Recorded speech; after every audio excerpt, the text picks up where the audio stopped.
So today what we're going to be doing is drawing a paint tube, and you'll need to have your Prismacolor colored pencils or any colored pencils you have, and then also have a white charcoal pencil if you're going to be drawing it onto your toned gray paper, which is essentially just paper that's, toned a certain color and it makes your other colors show up a lot better.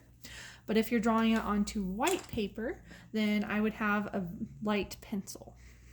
So when I'm starting my drawing, what I want to do first is try and get my drawing the same size as the photo. So you can have this printed off if you want to measure it exactly, or you can go by the photo on your phone. So sometimes what I'll do is I'll start by using my fingers, or you can use a ruler to get the basic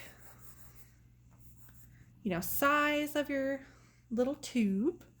And then also I'll normally with something that's symmetrical, it's the same on both sides, I'll very lightly put a straight line down the middle, and that'll kind of help me keep everything nice and straight.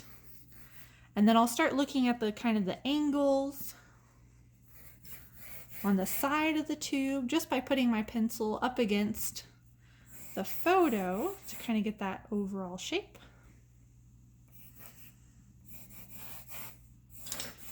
So, and then after I have that main shape, then I can go in and start looking at how big from the top of the tube to this red line it is, how big the red portion's gonna be, and then also starting to look at how large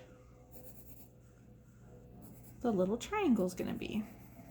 And then the end of the little tube's probably gonna be at the very bottom, like that. And then once you have this all planned out, that's when you want to start looking and comparing back and forth until you get your overall drawing. And then after you have all the shapes correct, then you can start adding in your details. And when you're doing your drawing, you want to make sure to draw very lightly, just because if you draw really hard, it's almost impossible to erase. So you really want to take your time and get it drawn out very lightly.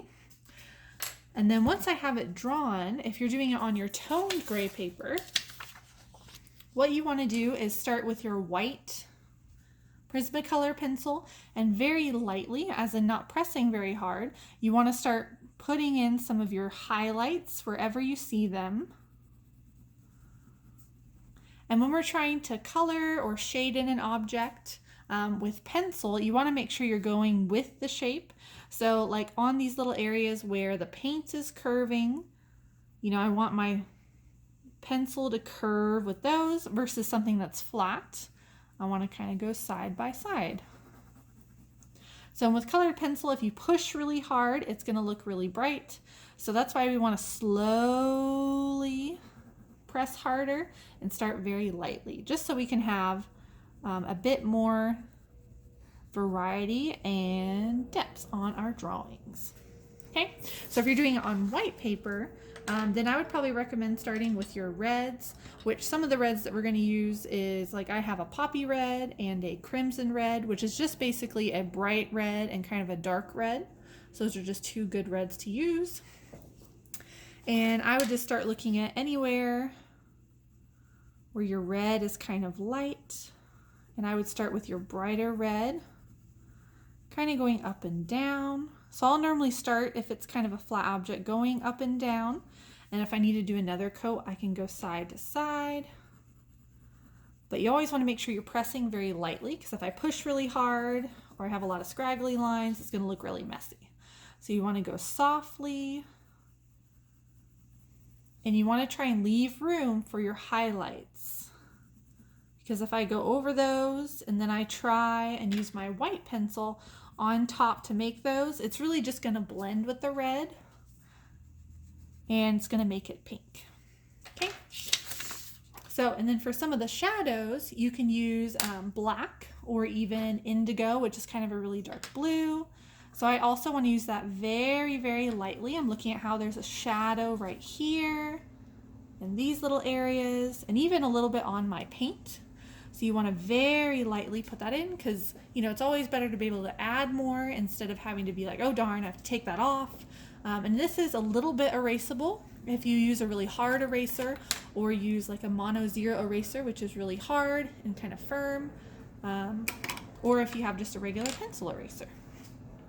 So in colored pencil is all about layers. So this just has a few layers on it right now. Like this has a lot more layers than over here.